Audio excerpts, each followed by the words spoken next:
thing you can hear in your tournament Yeah, life. I'm going to play a best of one on the Haunted Mines. yeah. This is When I used to play, I remember Snitch, now on SK, told me never play a best of one on Mines or Sky Temple. Never. exactly. And yeah, we have next here actually going to be starting off things in the draft. And next, actually, I just wanted to mention this has an Italian player named Bims who used to play Yes. in North America ESV under the Wildfire. ESV. Yeah, exactly, Yeah. ESV Wildfire. And yeah, he's kind of switched back over to Europe, and he's playing with Next. So just thought I'd mention that for the NA people out there. But we are going into this draft. We are on the Haunted Mines. Next, starting off with a first ban on Uther. Uther being a really nice pick on this map, actually, because he's just kind of good with some of the other heroes that work well on this map. And not only that, if he dies off in that first engagement in the mines, he is still present to drop those flash of lights on heroes on his team, so it can be a very potent pick. So first ban coming out onto Uther from Next, and alternate is going to go ahead and ban out Jaina. They certainly are. And next, gonna grab that Sylvanas straight away. We know how strong Sylvanas can be, of course. And on mines as well, because of course your aim is to push one lane extremely hard very quickly. Sylvanas just does that so well. Yeah, Sylvanas being a very potent pick on this map because of that pushing power. But, I mean, you can always run kind of a kill lane and just match Sylvanas. So that's kind of how you deal with Sylvanas on this map. But we do have the response from alternate. It's going to be Tassadar Malfurion. Yeah, but of course Tassadar so great on Haunted Mines because of course he can shield the structures, keeping them alive for so much longer. And in those two picks, they've got two options to grab the Mule as well, whether they want to go for a more damagey Tassadar build or a more support Malfurion, whichever one they choose to go for, then the other one will grab the Mule as next. Now, they need to decide what they want to pick up here. And you mentioned Bims about how he played for ESV Wildfire. During that time, he also played for an Italian team called Hyperactive. He would play for a good 12, 14 hours straight just playing with both teams. I don't know how someone does that, but he certainly did, and adapt into two metas at the same time as well. They're going to grab the Valor here. Again, just so much damage. Pretty standard picks already coming out from Next. They could, of course, now add their Warrior, and that could be a Muradin on Haunted Mines. It could be a Diablo. ETC is probably the lesser picked Warrior. Yeah, definitely. I mean, for the Diablo, I don't really see too much they can combo with it. They Yeah. haven't picked like a Tyrande yet, so it would make me a little bit curious if they pick Diablo here. Although, I mean, they do have some wombo options. Okay, so it is going Yeah. to be a Diablo. Okay, so I mean, they do have Rain of Vengeance possibility. They have Wailing Arrow. So if they go for maybe like a Devouring Maw with a Zagara in a future pick, and something like this, they can definitely wombo. So pretty interesting. I mean, Diablo is a really strong warrior at the moment. I would have expected an ETC coming out, but yeah, I mean, Diablo is definitely a solid pick. Yeah, I mean, they can of course still pick the Tyrande as well next, because alternate they have the Tassadar, they have Malfurion. It's unlikely you'll see them grab a Tyrande, so that will be open for next should they want to go for it. But as you said, they could go for the Zagara as well for that extra bit of damage, and the more that would set up for an APOC very nicely. Yeah, definitely a good point you made there. They team alternate most likely does not want to get Tyrande when they have the Tassadar already under its team. It's just a little bit too much support utility. Yeah. It's just it won't bode well for them if they don't have enough damage. And then again, we're seeing alternate going for that Zagara. They love to play this hero and getting a lot of value out of the draft. They used to be a little bit more on the early pick Zagara, and now I think they kind of optimized their drafting style, getting some of the important pieces of the puzzle to really make a Zagara composition worthwhile. And we'll have to see what it will be here. Could they possibly be going for the Muradin again, or are they going to pick up a little bit more damage here? We'll have to see. I mean, Muradin again, of course, would be great on Haunted Mines because of how much damage he does to structures, how much ammo he gets rid of, and if you get a good solid Grave Golem, it just makes the job of that Grave Golem a lot easier if you drain the ammo quickly. But of course, they could just go for another damage. Here with Jaina being banned out, it doesn't leave too many options. They could again go for the Zeratul as well, though. Yeah, definitely Zeratul and Zagara being used by alternate in that last game against ESC to really good effect. The only problem here is they have a Tassadar in this situation, so it might be a little bit low on the damage. And actually, it's going to be an ETC coming out here from alternate. A bit of a strange one because, of course, Haunted Mines is such a small map, which kind of forces the ETC to go for that mosh pit instead of the stage dive, because you can more or less just run between the two lanes very quickly. And a mosh pit against a Diablo is always very risky because Diablo can just hold on to that APOC and then boom, as soon as he sees the mosh pit getting channeled, gets interrupted straight away. Yeah, definitely a little bit of a risk there, but as I was talking about in the previous draft, there is the possibility of that Devouring Maw into Mosh Pit combo that you see sometimes here and there. It's kind of fallen out of popularity due to the prevalence of the stage dive, but as you said, this is a smaller map, and Mosh Pit can be quite potent on it, especially when combined with that Devouring Maw combo. Yep, as next now, breaking into their time pool to see what they want to go for their last two picks. They need certainly a support, which with them banning out Uther and alternate taking away Malfurion, there's the Tyrande that we kind of expect, and they're going to go for the Rhaegar as well, just to help out that Diablo on the front line. Yeah, definitely. I feel like this is gonna be a lightning breath game coming out, but like you said, the apocalypse is definitely possible because of the possibility of doing a apocalypse to interrupt the mosh pit. So I mean, it could definitely be either or. For some reason, to me, it feels more like a lightning breath. If you go for the lightning breath, Diablo's kind of immobile and he's not able to do much, and he ends up taking a lot of damage. But with Rhaegar, he can just drop it in Ancestral Healing and get so much value out of that. So definitely both options available on the table here for next. Yep, as alternate now just wait for their last pick. They're certainly thinking about this one, using the time to its fullest. And it's clear what they need. They need damage. Zagara and Tasta clearly not enough. And this is where maybe the Zeratul comes into play, alongside the Zagara. VP into Mosh Pit, another great way to set things up. Yeah, we'll have to see. I don't know if I'm a huge fan of the Tassadar in second pick. I feel like they could have gotten a lot more value out of possibly picking Vala there, but oh man, We Illidan's forgot. still available? It got That's to that far. that's draft value. I mean, if you could get Illidan in the last pick, I forgot he was even available. Well, there you go. I mean, it's going to be an Illidan comp and a kind of wonky one at that, but they do have really good sustain for him. They have Malfurion, they have Tassadar, they have that Illidan ETC combo, so definitely, I feel like they got a pretty good draft. Alternate did. Yeah, and that's a really nice way to set up your comp for the early game skirmishes as well. Get that Illidan in there, get that level 4 in there with the Immolation, I believe it is. Doing so much AoE, clear the camps in the mines so quickly, and then you take those very short brawls in the mines alongside the ETC, alongside the Tasta, just so well. Yeah, definitely. It'll be interesting to see. And they have that Zagara on their side. I mean, Zagara can be a nice pick against Illidan, but denying that from next. So that Illidan going to be even scarier. I mean, next does have some tools to deal with Illidan, but you have the Wailing Arrow, which is going to be really nice at keeping him locked down, unable to do anything, and just pick him off really fast. But yeah, I don't know. It'll be interesting to see how these compositions interact with each other in this game.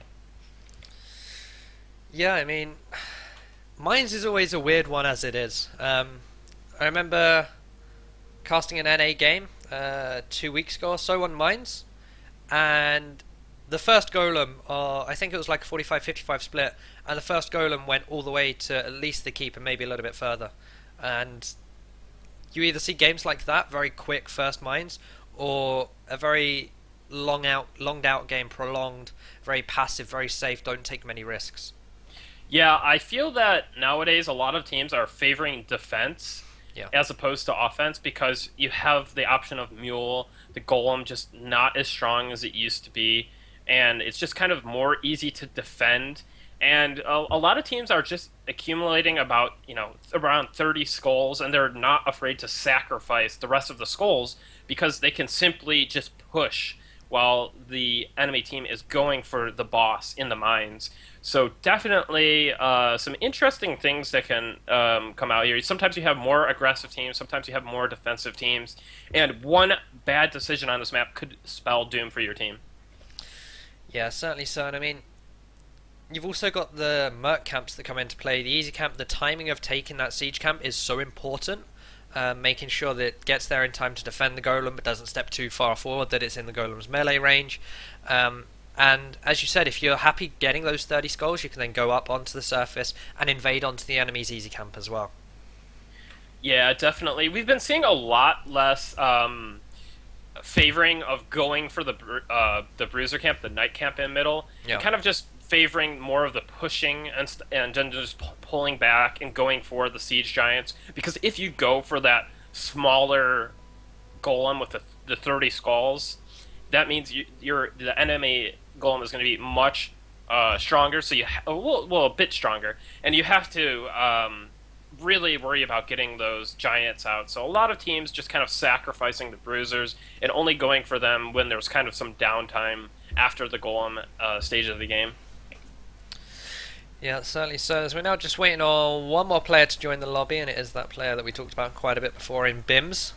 Being a little bit slow for this one. But I mean, this roster, it's pretty new, but it's got some names that people will more than recognize. Descape had his time back in November, December time. I can't remember who it was with, but he played on a top team back then alongside. He then formed a team, I think, with Hysterica. I think Descape and Hysterica played quite a bit. Descape might have played in SK for a while. Then, of course, you've also got ETF on top, who played for the team of AFK 1 Minute, that had Raven Snitch, who are now SK, along with Roll and one other. And then we've got Curson, Victus, and that's it. That make up the five. Who those two players I don't personally recognise. Yeah, I'm not too familiar with some of the players. I do know Descape. Yeah, he was on SK at one point. I know that Yeah. for sure. And yeah, definitely interesting to see how they do here. And Alternate looking pretty strong. I feel that they have a good chance of winning the game. I mean, they have a strong composition. But you do have that Diablo Tyrande kind of composition on the other side of things for next. So you got to be careful. You cannot get caught out by that. You cannot get punished by that overpower or charge overpower and lunar flare combo. Yeah, I mean, it's always something you need to be careful of, especially in those early level skirmishes. Those 3 to like 7, I guess, can be extremely deadly, dangerous. So much CC coming down, and when you get that Hunter's Mark to follow up with the damage that Sylvanas and Valor are going to be doing, it can be really scary. And I'd like to see if Valor goes for that Q build that we've seen before against this Illidan, before we saw it against the Kerrigan. But again, it's kind of the same theory behind it. You want to put as much distance between the two as possible while still dealing a lot of damage. Yeah, certainly. And we're gonna be loading up the game now. Really eager to see. I actually enjoy watching Haunted Mines. I know a lot of people are like, "Oh man, Haunted Mines, like I don't really care for this map," but I think it can actually provide some really fun and exciting games. Yeah. And yeah, definitely a lot of brawling. But let's introduce these teams. Yep, so on the left hand side we have Team Alternate, Guccio on the Zagara, Crollo on the Malfurion having a little bit of a dance, Dark One X on the Tassida, Gluehammer on the ETC, and Nunde, he's going to be playing the Illidan.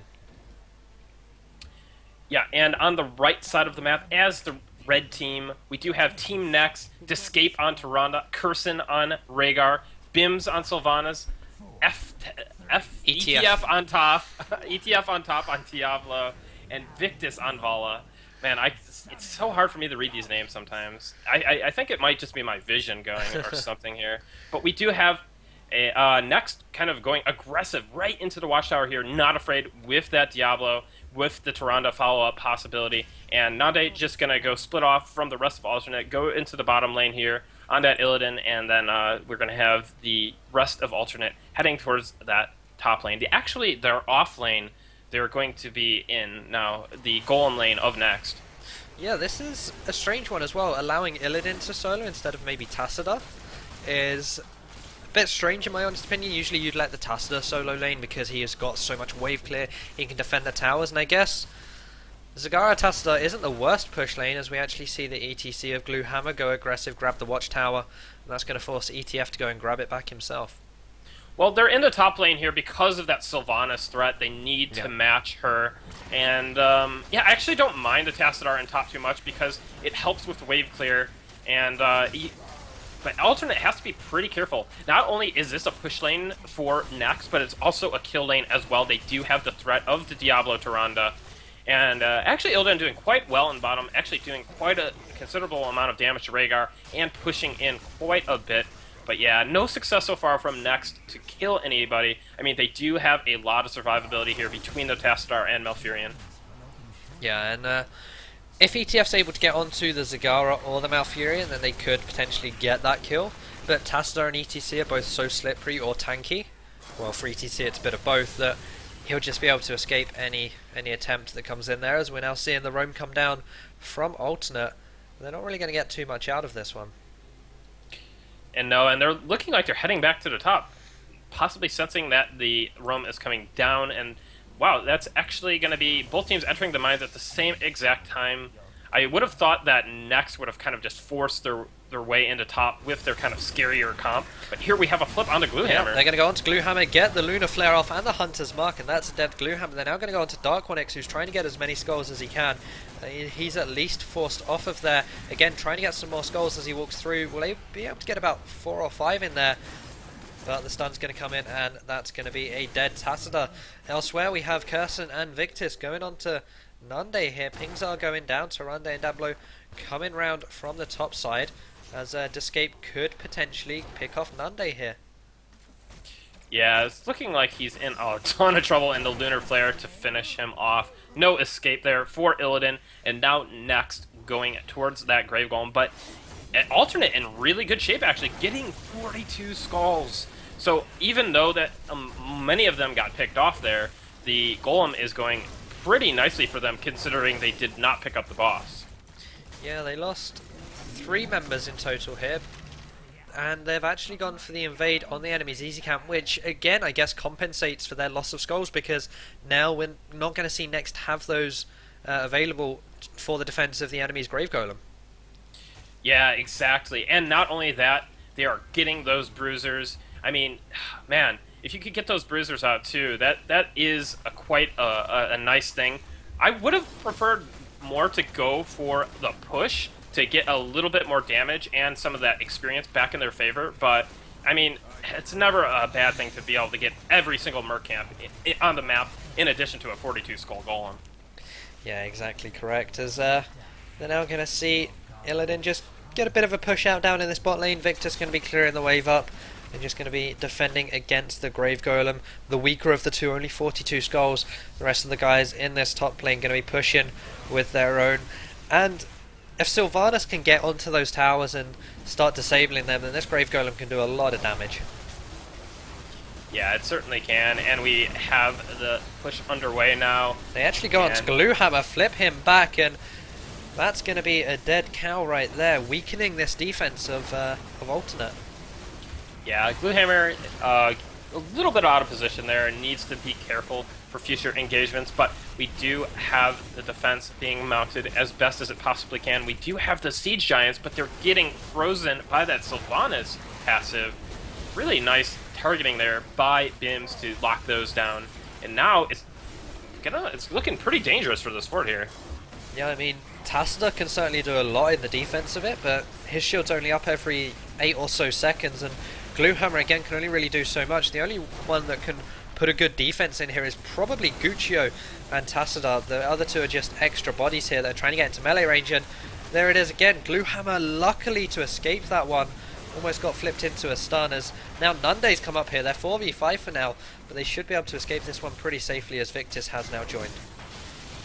Yeah, and we actually have the mule coming out. The mule coming out now for Tassadar. So he's going to be able to repair that fort to full health. And yeah, I mean, really, really close defense there. I feel that Next kind of poking in here, wanting to pick off that fort, but it's just, I don't think it's going to be possible. They have a minion wave on the way. They just want to stop this mule doing its work because already it's over doubled the health that the fort was on. They're going to disable it and they're going to try and get a push off here. The mule though still pretty healthy and this fort's going to go up to about half HP. ETF Yeah. might look to try and get an engage. Yeah, he's definitely looking for it because of the slowing, or sorry, the stunning aspect of that Sylvanas, disabling that fort from doing its work. But, I mean, we have a minion wave here for alternate, so it's looking pretty okay for them, but, man, they're actually getting a lot of damage onto this fort now, and I feel that it's going to... Oh, then here comes the engage. Yeah, they're going to just burst up Nunde, and that's why Tyrande is so great into an Illidan, because he takes that 25% extra damage, and he just melts exactly like that. Not much came down onto him while he was flipped. It was then just as... There wasn't a lot of burst. It's not a burst comp that Next have. It was just consistent damage improved by the Hunter's Mark, and there it is, the fort taken down as easy as that. Yeah, really nice job by Next there to really just work their way in, abuse that Sylvanas, and get the fort pick off. And now that means, with the mine spawning here, they're going to be ahead on the race to level 10. So Alternate has to be really, really careful and just try to get as many skulls as possible. They do not want to engage any time around when Next is about to hit that level 10, because the heroic ability Power Spike will just be too strong for them to deal with.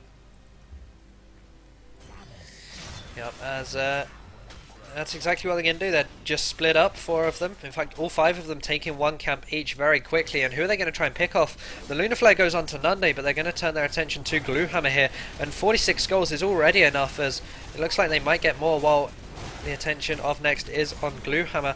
They're going to get this small camp down here and then probably exit. They're going to be happy with 55 skulls, as they might get picked off even more. Nunde is the next target here. He's going to try and flip over onto Carson. He uses his first aid, but it won't be enough. Heroics now coming in for Next, and this is almost a repeat of that first Mines. Yeah, exactly. Team Alternate just getting those skulls, splitting up, and, you know, eating a death here and there. Not the worst thing ever, but now Alternate getting those skulls, actually having the skull lead in this situation and going for that push, making up the experience. They really need level 10, but they have to be careful of the flank currently coming out of the mines here for Next. Yep, they're going to come out of this top lane. But Alternate, they're a little bit wiser than this. They're going to go bypass the hard camp straight away. As ETF pursuing, they're just going to grab the hard camp themselves. Yeah, and we do have Apocalypse coming out here for Diablo, so again, as you said, we do have that Apocalypse and the Mosh Pit as well coming out, so definitely the option to interrupt that Mosh Pit with Apocalypse. Other than that, Heroic's looking pretty normal here, as we have Next trying to get in here, trying to look for a fight, but it's going to be Alternate backing off here.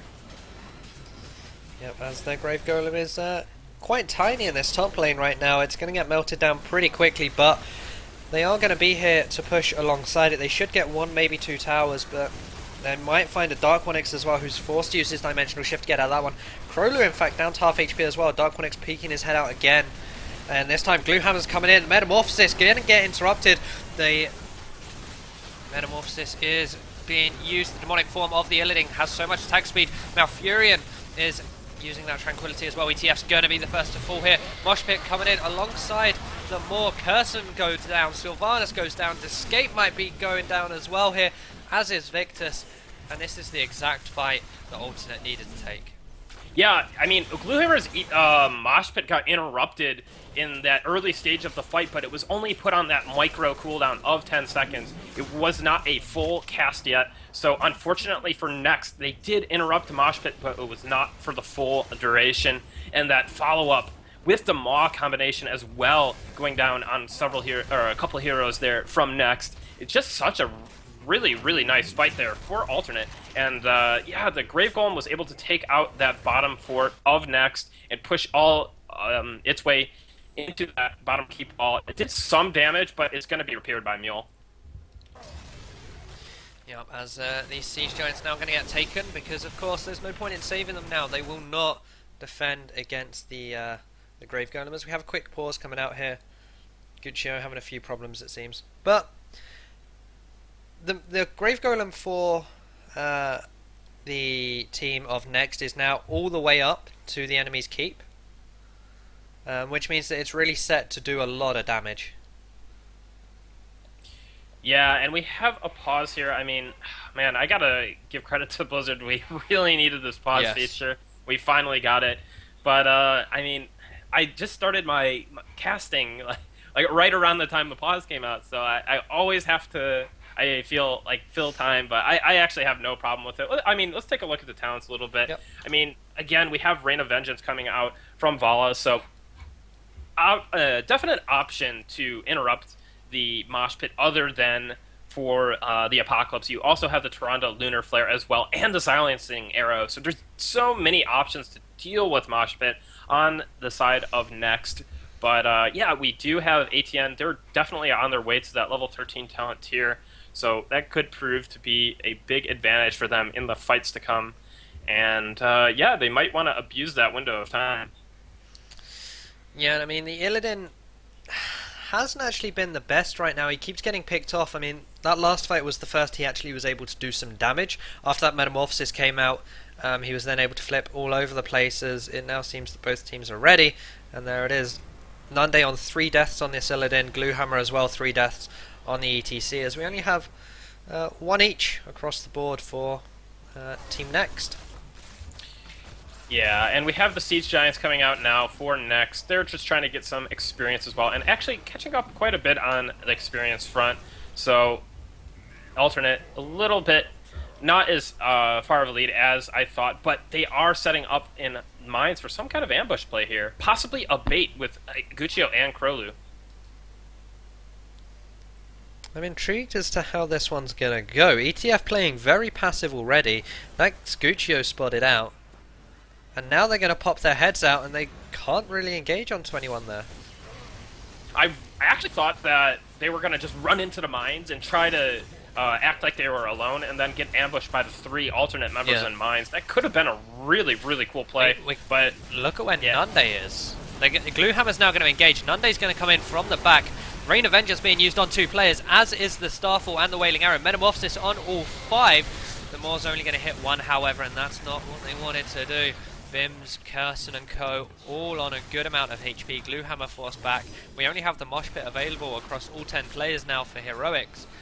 And they're just going to back away from each other. Not too much has happened. yeah, definitely interesting fight here, and it's going to continue. Yep, ETF coming in though. That's a 3-man mosh pit, 4-man as Curson steps into it. They can't get the interrupt off because they're so reliant on their heroics. ETF is going to escape for now, but he will fall in the mines, and that's not where you want to lose a fight just as the mines open. No, it's certainly not, and that's just going to be pretty much free reign in the mines here. I mean, Next is going to attempt to steal some of these skulls in the bottom half here.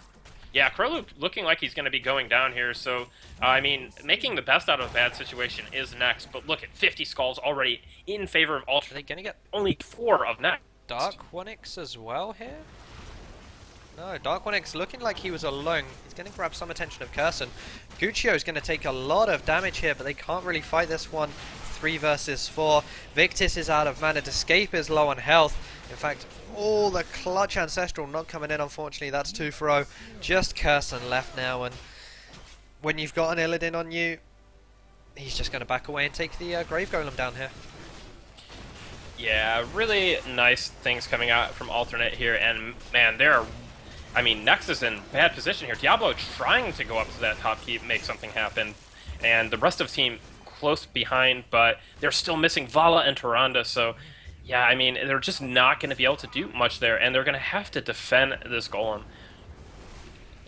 Yep, as this is going to be the first time we actually see Alternate decide to push. Or, as I say that, are they going to push? Yeah, I can't see a reason why they wouldn't. Oh yeah, 7 Skull Golem is just insignificant. No problem there, especially with the Mule factor, just being able to call that down. But we do have Alternate going into the bottom lane here, clearing up some of these minions, pushing the lane out, and actually gonna not take out those bruisers. That could be a little bit of hindrance in the pushing power of their in their lane here. But we do have Next trying to look for an engage. Yep, ETF going straight in there onto Guccio, but he's going to get shielded up. Krolu using that heal in the Apocalypse, going to come in here. Starfall being used as well. Nande going to get out for now. ETF now into the Maw. Victus off to the side, getting as much damage down as he can, but Nande looking like he wants to go onto him.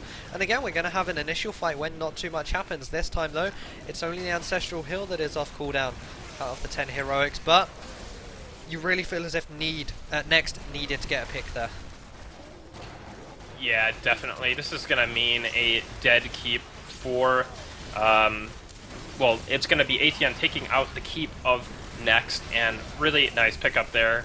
Playing pretty conservative here, not doing too much, and even backing off, knowing that there's no way that keep is going to be saved, and down it goes. Yep, as this could do some core damage as well, get rid of the shield potentially. It is still very healthy, and that slam's going to do a lot of damage. Looks like it should survive with the Hunter's Mark on there as well. As, there it is, gonna fall, but a lot of XP got taken there. They're now 2 levels ahead, and the keep almost fell, that mule only just being cooled down. Yeah, and interestingly enough, we have the level 16 talents coming out here from Alternate. We do have Stone Skin on Illidan. Nande feeling that he just needs more survivability, even more than would be provided by Blood for Blood. Just that instant shielding of available from Stone Skin. I mean, I understand it to an extent. Their comp is more about sustain rather than burst damage. Yeah. They do have Zagara, they have Tassadar, they have Illidan. It's more about controlling a fight and then just kind of cleaning up heroes more than bursting them down. But yeah, we have Hardened Focus coming out, so more heals going to be coming out from Kurolu if he positions and keeps his health quite up there. And yeah, a more offensive Tassadar coming out too. We do have that Shrink Rate second strike combo. I actually really like that. Yeah, certainly so. As these Siege Giants now going to be pushing up, and they're going to grab some attention of Team Next, as Bim's going to have to back away from this bot lane. Nande is going to come down here, as we actually have Alternate setting up a little bit of a party bush of their own, but it does get spotted out by the Lunar Flares. These Siege Giants still alive up here. They're going to do some damage onto these towers, along with the Tassadar Psy Storms. Still alive for now, as ETF might look to getting engaged, but right now, if Next do fight, they're fighting up a talent, and you never really want to do that. No, certainly not. I mean, Next is going to just have to wait for that level 16 talent tier, and then they're going to have to take a good fight pretty darn soon, because those mines are starting to open only 15 seconds or so before they are open, and now we have Alternate entering through the top. Could they be setting up an ambush? Yeah. Oh, I think they're going to the bottom to set it up, yeah. So we do have Next trying to enter through the bottom. They're just barely level 16, and now we have the engagement. Yeah, but now, what do Next do? Do they waste the time going up towards the top, or do they try and re-enter here? And it looks like they're going to re-enter here, and it's going to be Gluehammer, who is their first member there. He takes a lot of damage. The Maw's going to miss everyone, though. The mosh pit gets interrupted. Apocalypse hitting 2 or 3 members there. Wailing Arrow doing quite a bit as well. Nande has been shrunk as well. The Shield and Stone Skin doing so much. Curson using his Ancestral on himself. Bim's going to have to be jumping away. Nande still alive on this one. ETF, sorry, on top is going to fall. Sylvanas goes down as well. And again, this was not the fight that Next wanted to take. They had that 16 talent. But now this could be the beginning of the end. They've given up so much Mind's control. They used so many of their resources to pick off Gluehammer, but yeah. At what cost? I mean, they did have that Illidan, Alternate, sorry, had that Illidan to just tank as well and do quite a bit of damage, and he was just a threat that could not be dealt with. Yeah, and now we're going to see ETF on top go back into the mines here, come across Nande. He's a one-man squad right now, and already we're going to have 70 skulls go in favour of Alternate, as the last thing alive is the Grave Golem, which does of course give 30 skulls, as Dark Onyx could be caught out here, just needs to regroup with his team, and we might even see them take another fight, because ETC is a lot closer than Sylvanas. And there it is, Nande already going in. Does get a Hunter's Mark on him, so he's going to back out for the time being. They do shrink down ETF on top. He's going to go down before the Ancestral can come out. Escape now, the target. They're going to back him away into a corner here. Nande jumping on him, and that should be a very dead Tyrande, and there it is. It's now just about getting these last 30 skulls, let the Grave Golem spawn, and then let it do its job. As Next know this, they're going to try and push as much as they can here, but even that won't be enough. Yeah, I mean, this is looking pretty darn won here for the side of alternate. The only possible way that alternate can lose this game is if they let, I mean, obviously, if they let Next kill their core, but I mean, Dark Monarch's already here, trying to defend the keep and doing tons of damage with his Storm, hitting all 3 members there of Next. Yep, Lamora is going to miss. The players are going to back away from this one, but as I said, what can they really do here? They can't defend this 100 Skull Golem, especially considering that they've had 3 catapults on their core. Their shield's already taken quite a bit of damage, and they're going to have alternate knocking at their front door as well. Yeah, I mean, I feel like the window to do something has almost passed here. They have to kill alternate. That's what they have to do. They have to kill alternate and then either defend their core. I guess the only option is defend their core now. But yeah, I mean, yeah, and here comes the engage. Yep, they go on to Guccio again here. He doesn't have a more. The mosh pit is going to get interrupted. That's Zagara down. Nunde down as well. Escape doing his best to get away from this one. Krolu's the next target. They're going to get rid of him now as well, but Gluehammer going straight for this core, and already the mule just isn't enough. Gets taken down by Gluehammer. Dark Onyx is there as well. Core down to 65%. Dark Onyx very low in the back there, but this golem still very much alive in the front. Gluehammer as well doing a lot of damage. It was the fight they needed, but just a little bit too late. Yeah, I mean, just Gluehammer doing enough damage to the core to just guarantee that the golem is able to finish it off, even if all the heroes on alternate were to die. But in the end, it's Gluehammer and the Grave Golem destroying the core there of Team Next. Yeah, and again though, the draft kind of played out how we imagined it to. The fact that the team